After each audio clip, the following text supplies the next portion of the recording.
Hi, welcome to my Indigenous 100 PowerPoint presentation.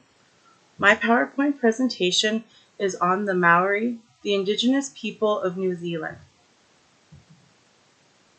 So the purpose of this PowerPoint presentation and further research was to have a better understanding of the Māori, the Indigenous people of New Zealand, and to learn more about their history, culture, livelihood, and the colonizational effects of the Māori people and the similarities to those of the Indigenous people of Canada. Overview. So in this presentation, I will go over the following information regarding the Māori: the region and history of the Māori, the beliefs and mythology of the Māori, the culture and traditions of the Māori, the arrival of European settlers and the rise of the King movement, the similarities of the Māori and the Indigenous peoples of Canada, and the Māori today. So first we'll talk about their region and history. They migrated from their homeland, Hawaii, a mythical land usually identified as Tahiti. They arrived by canoes, which is also known as waka, roughly between 1320 and 1350. The early Polynesian settlers settled along the coastlines of New Zealand, specifically the east coast, as the weather there seemed to be more habitable. The Polynesian settlers were very isolated in New Zealand for several centuries, which caused them to develop their own society and their own unique culture. This is now what is known today as the Māori. The Māori spread throughout New Zealand, forming many clans. Their primary diet consisted of fish and birds, including the moa. The moa was a very large, flightless bird, ranging from the size of a turkey and could go up to 3 meters tall. So here's some important historical dates I'd like to cover. So our first event is in the 1300s, which again was the arrival from their mythical Polynesian homeland of Hawaii, which is known as Tahiti. Our second event then is in 1642. We see the arrival of the first European settler, the Dutch explorer Abel Tasman. Then later in 1769, we see Captain James Cook, followed by Marion du Fresnay in 1772. Our third event is in the 1830s, and that is when New Zealand has finally joined to Europe. Following that is in 1840, New Zealand's founding constitutional document, the Treaty of Waitangi, was signed by both the chiefs and representatives of the British Crown. Our fifth event started in 1845 when we see the chiefs begin ravaging the bays of islands and the other areas of the far north. This all happened over land disputes, and it is what is known as the First Maori War or the New Zealand War. After that, roughly in the 19th century, we see arrival of more European settlers.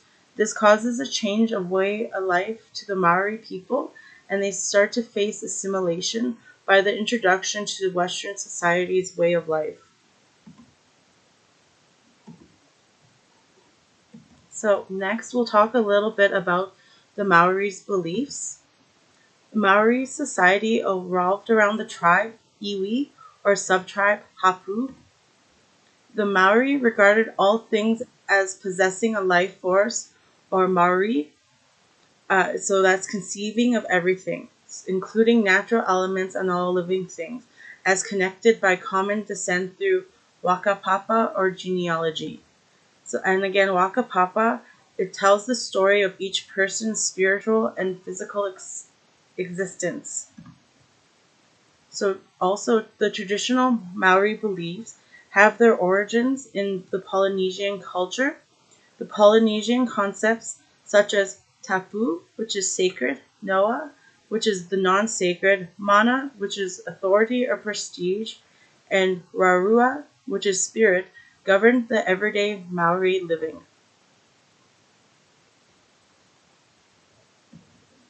Next, we'll go into a little bit about the mythology.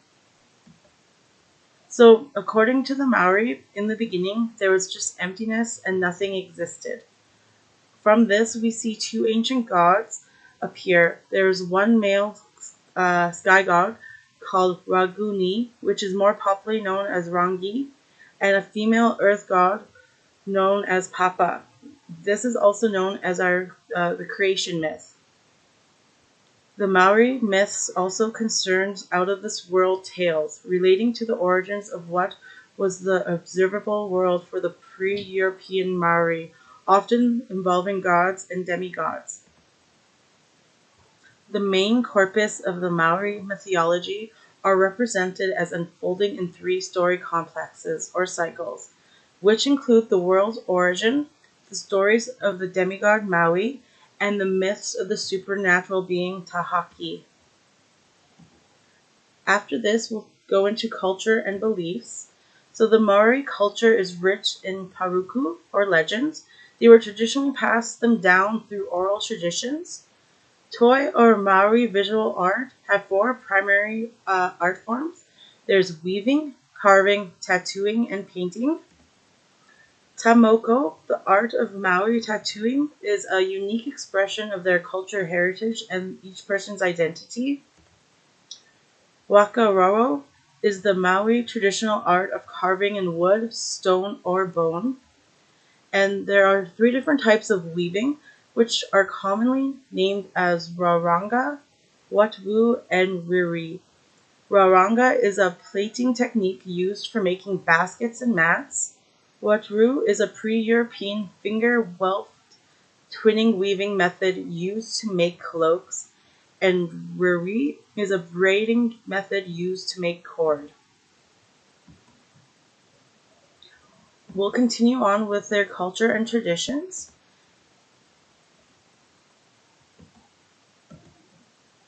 We'll talk about the kapa haka, which is a term for the Maui performing arts. It literally means to form a line, which is kapa, and to dance, which is haka. Haka is a passionate traditional dance, usually performed in a group, typically represented by a display of a tribe's pride, strength, and unity.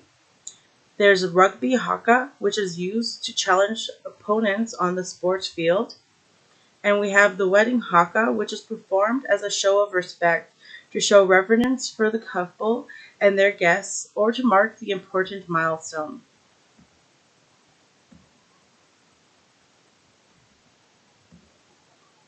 Next, we'll talk about the European settlers, their arrival. So the first European explorers to New Zealand were Abel Tasman, who arrived in the 1642, followed by Captain James Cook and Marion du France. The initial contact proved to be violent and caused many changes to the ways of life by the introduction of Western food, their technology, weapons, and culture. By the late 1830s, New Zealand had been joined to Europe, and European settlers, or Pahaka, landed by the score. So the Treaty of Waitangi is first signed on February 6th of 1840 by the representatives of the British Crown and the chiefs. After this, we see the rise of the King movement. And the so-called King movement was a response to the increasing threat to the Maori land. So the Maori chiefs began ravaging the bays of islands and other areas of the far north. This led to what is known as the First Maori War, or the New Zealand War.